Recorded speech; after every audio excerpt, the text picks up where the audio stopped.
आदरणीय सतीशजींनी सांगितल्याप्रमाणे सुरुवातीलाच आम्ही दोघांच्या वतीने आपल्या मनापासून या निमित्ताने स्वागत करतो.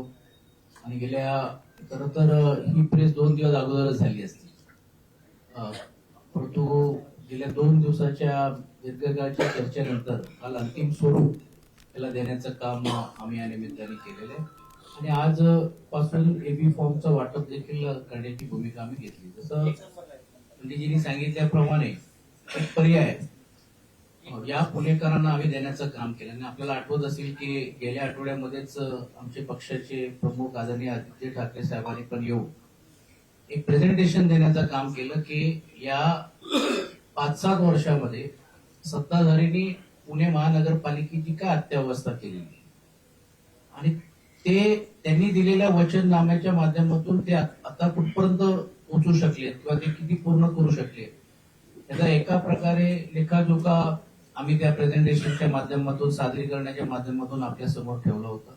आणि त्याच तुलनेतून मुंबई शहरामध्ये आम्ही काय करून दाखवलेलं आहे हे मांडण्याचं काम केलं आहे. म्हणून मला असं वाटते की पक्षप्रमुख आदरणीय उद्धवजींच्या नेतृत्वाखाली आणि विशेषतः आदित्यजींच्या पुढाकाराने आगामी काळामध्ये आम्ही सत्तेवरती काँग्रेस पक्षाचे सहकार्य आल्यानंतर या पुणे शहरासाठी आम्ही काय कायापालट करू शकतो हे दाखवण्याचा प्रयत्न आमचा या पुढच्या काळामध्ये राहणार आहे. आणि मग मला सांगण्यात आनंद होतोय की आता ही यावेळी झालेली आहे. आजपासून फॉर्म वाटप करत असताना पुढे पिंपरी चिंचवडमध्ये पण देखील आमचा मानस आहे की आम्ही एकत्रित बसून घेऊन चर्चा करू. ते देखील दुपारी बैठक होऊन त्याचाही निर्णय घेण्याचा प्रयत्न आमचा राहणार आहे. धन्यवाद.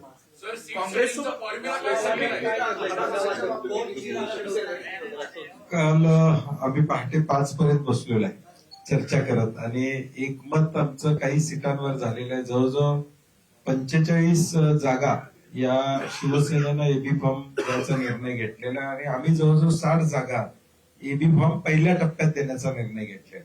आता आज आमचे फॉर्म भरून झाल्यानंतर राहिलेली चर्चा देखील बाकीचं पण एकमत झालेलं आहे आमचं. कारण काय आता तुमच्या माहिती करता 4चा प्रभाग असल्यामुळं आम्ही वाट बघतोय पुढचे उमेदवार कुठल्या गटातनं कोण येणार आहे आणि क मधनं भरायचा का ड मधनं भरायचा या सगळ्या गोष्टी आमच्या आज संध्याकाळी म्हणजे यादी फायनल झालेली आहे, सीट वाटप झालेलं आहे.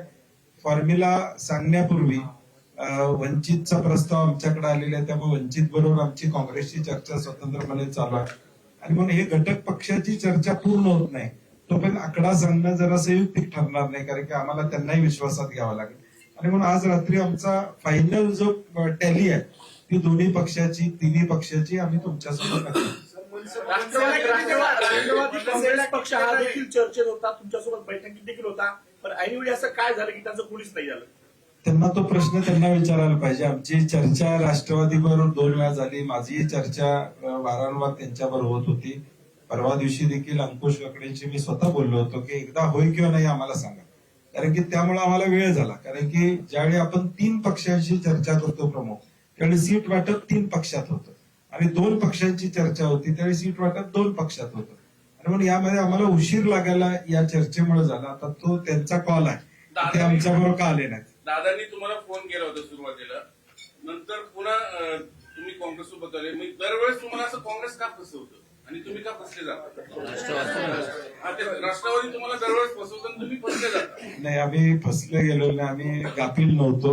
यावेळी आम्ही दक्ष होतो, म्हणून काही पुढे चाललं असलं तरी बॅकडोर आमची चर्चा चालू होती. सर, मनसेच्या बाबत काय ठरलंय? जसं सांगितल्याप्रमाणे की आमचे सीट शेअरिंगचा फॉर्म्युला आता झालेला आहे. घटक पक्ष आहेत, मग ते रासपाचा पक्ष आहे, आमच्याकडनं आरपीआयचे अर्जुन डांगलेजी आहेत, त्यांनाही आहे. आता जे जे घटक पक्ष आहेत, मग त्यात MNS सारखा पक्ष आहे, हे आम्ही आमच्या स्तरावरती आमची चर्चा सुरू आहे. आणि आज दुपार किंवा संध्याकाळपर्यंत त्याही बाबतीतला अंतिम निर्णय, कारण इकडेच कालच हे डिस्कशन झाल्यानंतर नेमकं काय करायचं किंवा कुठच्या सीट द्यायची हा प्रश्न आहे. पण सकारात्मक त्याच्यावर पण दुसऱ्या बाजूला आमचे काही प्रमुख लोक चर्चा करून तो अंतिम स्वरूप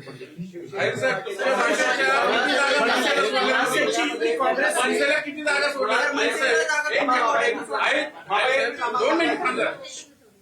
तुम्ही मनसेला किती जागा सोडल्या? मनसेला किती जागा सोडल्या? अजित पवारांनी खूप बराच काळ सत्ता भोगलेली आहे. पुण्यामध्ये पण काँग्रेस सोबत त्यांनी भोगलेली आहे. पण या दोघांमुळे काँग्रेसच्या मतांवर परिणाम होईल. नाही दोघांच्यामुळे काय परिणाम व्हायचं कारण नाही, कारण की शेवटी 7 वर्षाचा महायुतीचा भ्रष्ट कारभार हा लोकांच्या पुढे आहे. पुण्याची अवस्था काय आहे? आज पुण्याला 22 टीएमसी पाणी लागते. ते पाणी देखील मिळवण्यासाठी तुमची सत्ता आहे म्हणता, मुख्यमंत्री तुमचे आहेत म्हणता, पालकमंत्री पुण्याचे आहेत म्हणता. मग त्या 22 टीएमसी साठी महापालिकेला ट्रिब्युनल मध्ये का जावं लागतं? तुम्ही बैठक घेऊन ते 22 टीएमसी पाणी का देऊ शकत नाही? ह्या महत्वाचं ना. मग दाखवायचं एक आणि करायचं एक. मग सत्तेचा वापर तुम्ही स्वतःच्या फायद्यासाठी करताय का? या पुण्यातल्या तुम्ही पुण्यातला साधा पाण्याचा प्रश्न मुख्यमंत्री आणि उपमुख्यमंत्री दोन्ही सोडवू शकत नाही, तर मग याचा फायदा काय आहे? म्हणजे उपयोग काय त्यांचा? त्यामुळे त्यांच्या मताचा काही परिणाम होणार नाही. लोक काँग्रेस शिवसेनेला मतदान या ठिकाणी करतील अशी आम्हाला खात्री आहे.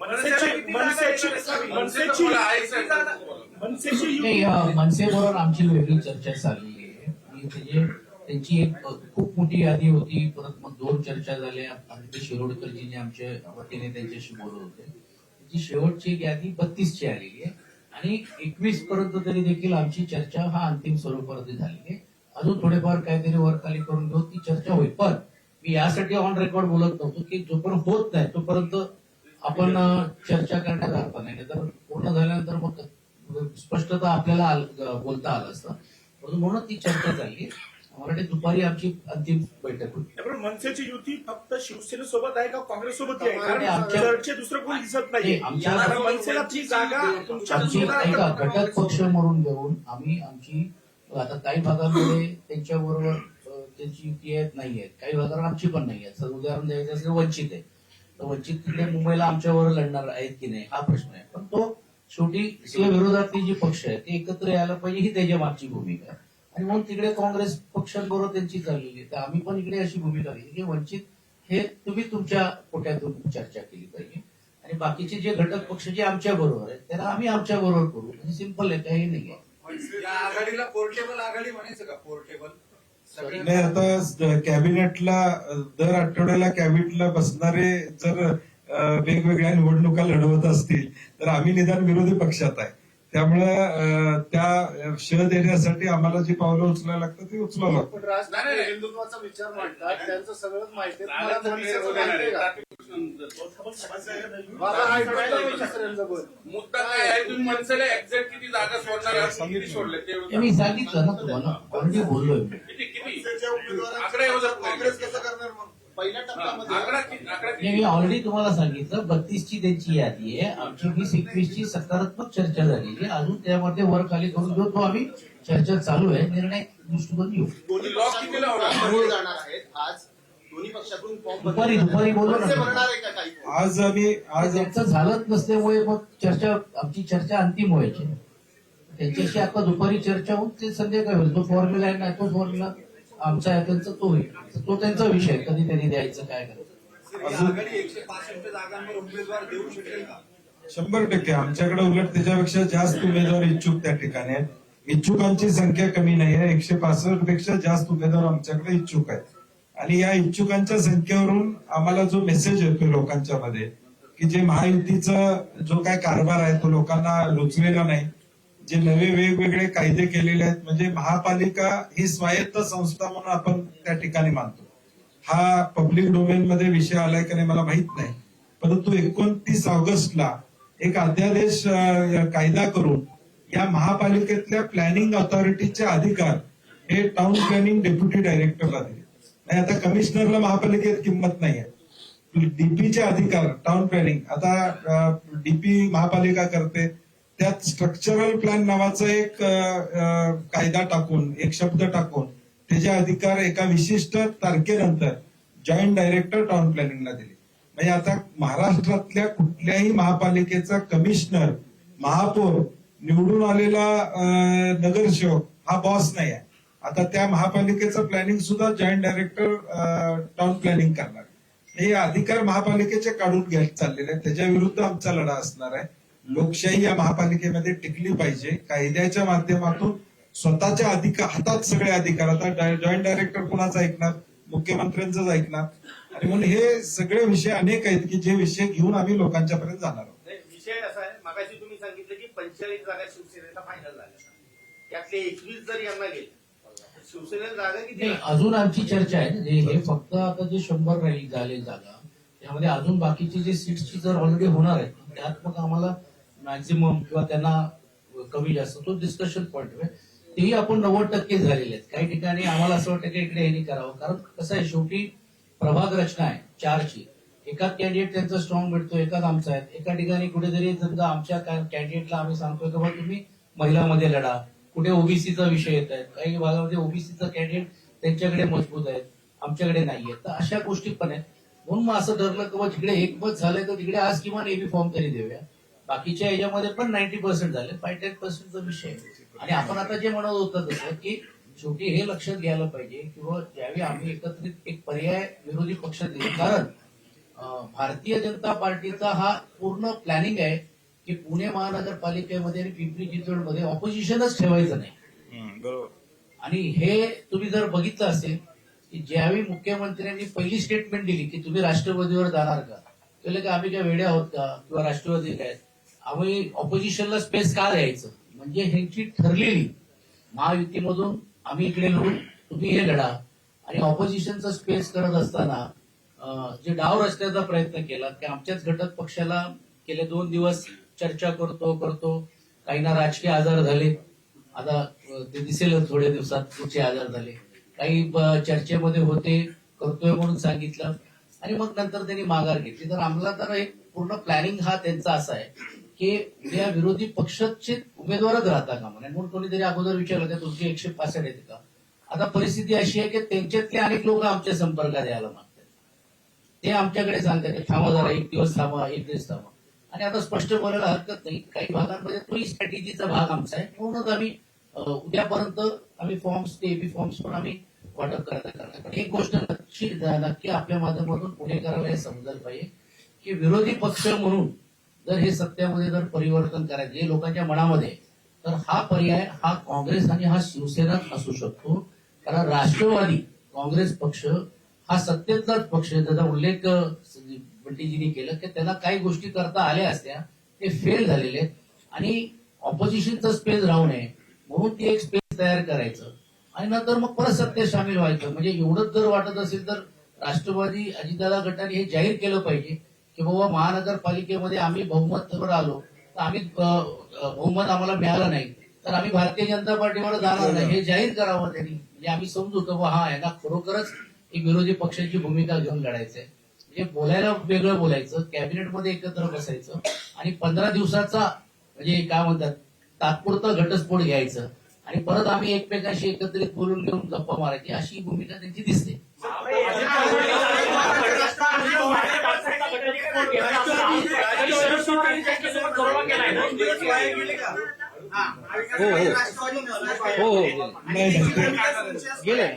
नाही ते गेले ना, त्यांचा आता निर्णय झाला. मी म्हणलं तसं